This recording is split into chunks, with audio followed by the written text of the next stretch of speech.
Hi guys, my name is Deanna. I was a part of Agents of Change last year. My project was called Fix the Six.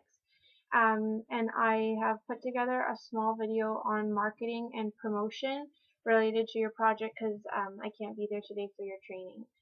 So I'm just going to go through, I have a list of things I want to talk about, and if you have any questions after, please email me.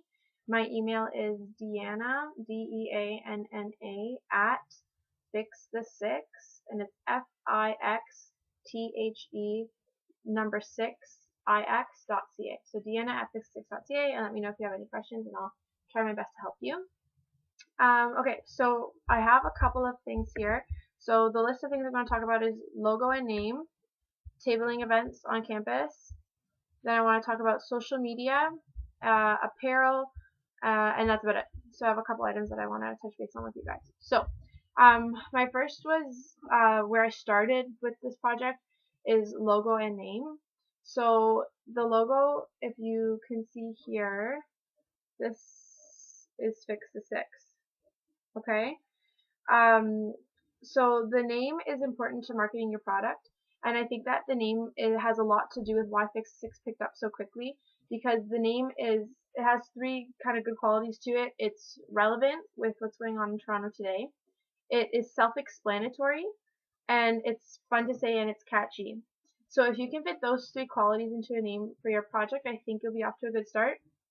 And then that's just the name. So I thought of the name, and then I kind of drafted what I wanted the logo to look like on a piece of paper, but I'm not very good at Photoshop, and I didn't really know how to make it like proper. So I found a friend who was really good at Photoshop, and then they designed my logo based on what I had in mind. And so the logo is really important because it needs to capture your brand image, and you want it to attract people to your project.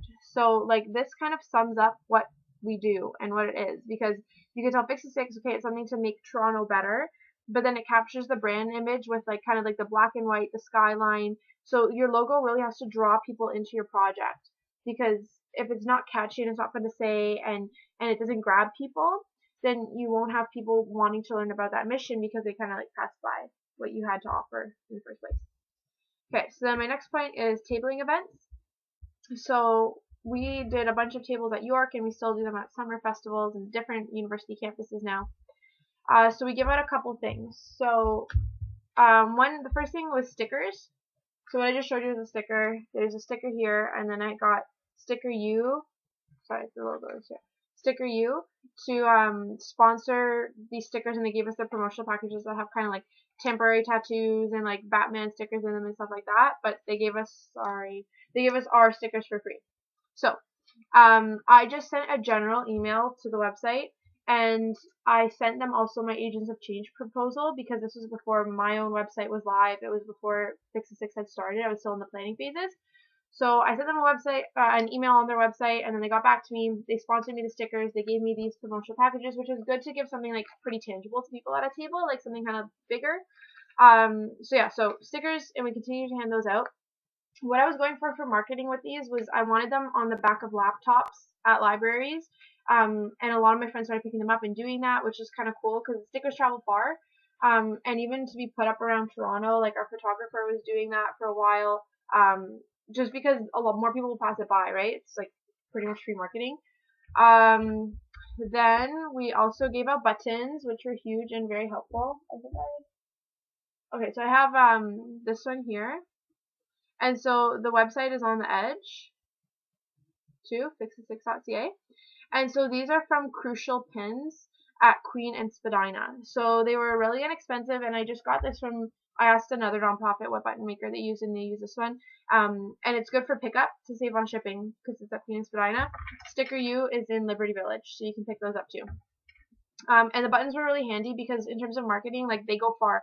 Everyone puts them on their backpacks because we're all students.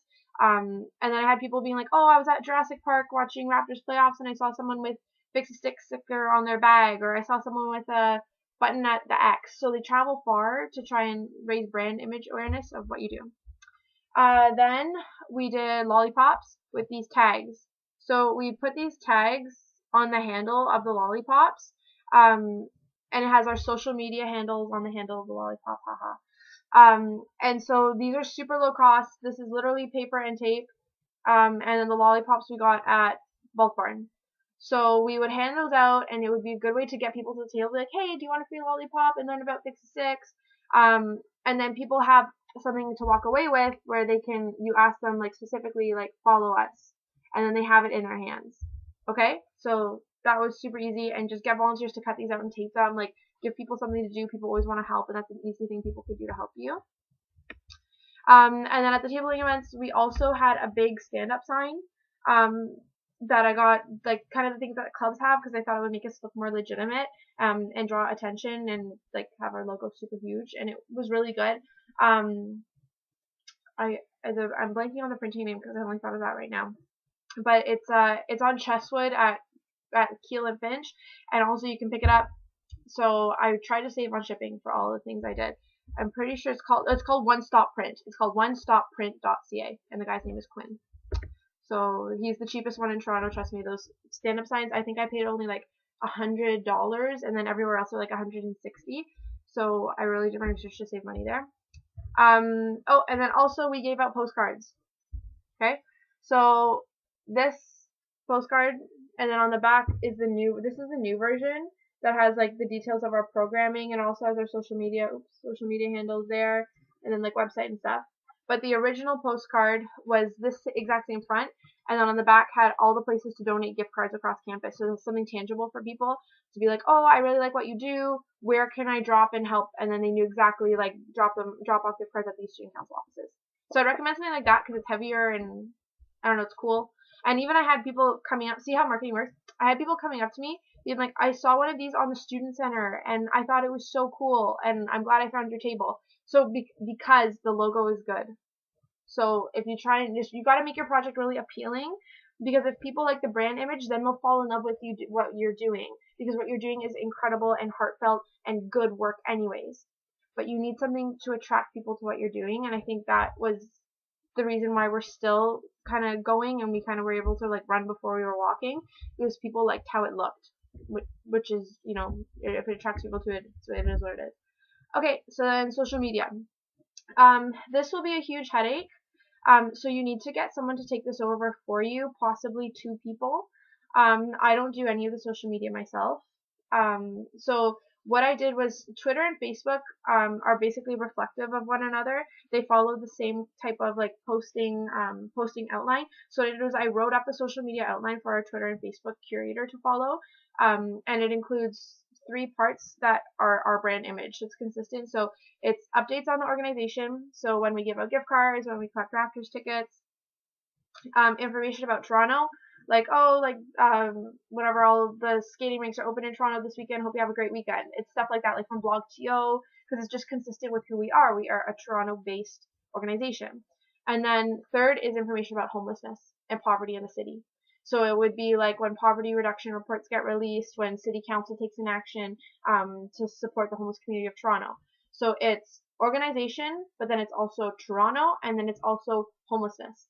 So we narrowed in on those 3 things that we wanted, and that is exactly what the social media curator pushes out on Twitter and Facebook. So it's always consistent with what we need to do, and that's totally her. She knows what she has to look for, and she does it. So I recommend writing up something like that for your organization. And then for Instagram, that's our biggest one. We have almost 11,000 followers right now. And that was, Instagram is a mix of 2 things. It's a mix of organizational updates and then just Toronto. So I found a Toronto photographer that really was able to use his talents on our Instagram and made it look beautiful. So the reason behind that was exactly what I was saying with the logo, right? People might find our Instagram and follow because the photos are so good, but then once they see what we do, they keep following because they like the work that we do and they like what we're about. But the photos are more eye-catching. It's at Fix the 6. I don't know if you can see. Yeah. If you want to follow it, or just like look at our social media so you have an idea. But the Instagram is really the one that's on the menu right now. So I would say check that out, and maybe it'll give you some ideas to spread the word. We don't have Snapchat, or we don't do Instagram stories yet either. I guess we just don't really have anyone on that right now. But the Twitter is Twitter and Instagram are both important. We got on Global News because literally the host of the Global Morning Show found our Instagram, And then he just DM'd me and said, hey, like, I really like what you do. Do you want to come on Global? And we're like, sure. But that's because, again, we curated it properly. Then on Twitter, Metro Morning, it's like a CBC radio show in the morning. We got on that through Twitter because we tweeted at the host saying, you know, this is what we do, da, da, da. They look through our Twitter and they invite us in. There's another radio show, is an AM show, found us through Twitter. Canada's bicentennial thing, they're featuring like 150 youth-led organizations. They found Fix the Six through Twitter. So I know Twitter may not be the most popular like social media for friends to use, but a lot of professionals use it, so don't discount it. It's still a good thing to use and to like put your updates on.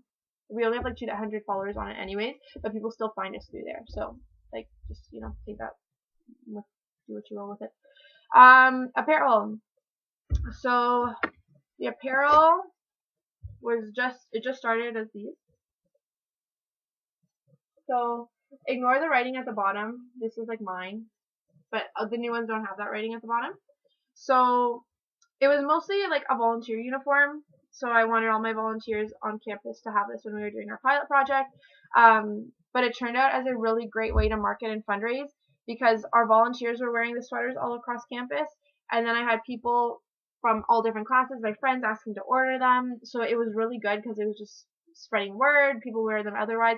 I hear people being like, oh, I go to George Brown and I saw someone at my school wearing this, because we would sell them at summer festivals. So people would buy them from us at Rib Fests and whatever and wear them anywhere, which is so cool. So just, you know, get your project out there. I was super picky that everything had to be Canadian made. So if you want Canadian made apparel, we used Oceanic Ink in Etobicoke. And I found them because they do all the council gear for Kaluang and Stong College. But just be cautioned that it takes a really long time to get your apparel if it's Canadian made. Because it's not like your supplier can just order in the Gildan shirts and then slap a logo on it. Like the actual fabric has to be Canadian made. So it can take up to like 4 weeks or more. But again, I didn't want people saying, oh, you know, you're trying to help people in Toronto, and then, you know, if you're importing your sweaters from someone else, that's not really subservient to your mission. Which people have said. And so, but I say, nope, it's Canadian made, so you don't have to deal with that. So, you know, just something to think about. Okay, and then the last point is that for the marketing with Fix the Six, I just think it went well because in the simplest of terms, I just tried to make the program and the project appealing to people. Because I started with just the re-gift card program. Like my idea was just gift cards, repurposing part of these gift cards to benefit the homeless community of Toronto. And I called it the re-gift card program. But I knew that that is not going to make people turn their heads. The re-gift card program, oh yeah, that's cool, like, okay, bye. But I was like, okay, I have to put it in something bigger called Fix the Six to carry this project with the mission. So I tried to make the project appealing. I tried to make the work with the mission of the re-gift card program appealing by packaging it in Fix the Six so people would want to support me. And so yeah, so just simply I looked at what people liked and cared about in January 2016, and then like I crafted all of that, like Toronto and the skyline and the Six and Drake, and I crafted it into a brand image to support the project with the mission. So if people like the brand and were drawn to the logo or the social media or the apparel, I knew they would love the mission once they learned about it, but I needed to catch them first with the logo and make the brand image appealing. So that's what I'm recommending to you guys. Everything you have down here with the actual work and like what your heart is in and what you're passionate about, people are going to love it anyways. But you need to catch them with something very appealing. So, you know, really maybe talk to communication students. I don't know, someone who has a good eye for it. I'm not in communications, I did kin, but I guess I have like an eye for these things. But talk to someone maybe who's, if that's not your thing, get a friend, get someone to use their special talents to really try and bring your project to life and give it something to, you know, to catch people's eyes, because when people get down to it, they'll love what you do. But you gotta get them first. Okay, so that's all I got. I hope that you guys enjoy the rest of your training day, and that you really enjoy the project, because it totally, you know, changed my life, and it was an incredible experience. I learned a lot. So good luck and congratulations so far, because, you know, you guys are doing really good work. You should be proud of yourselves. Okay, bye.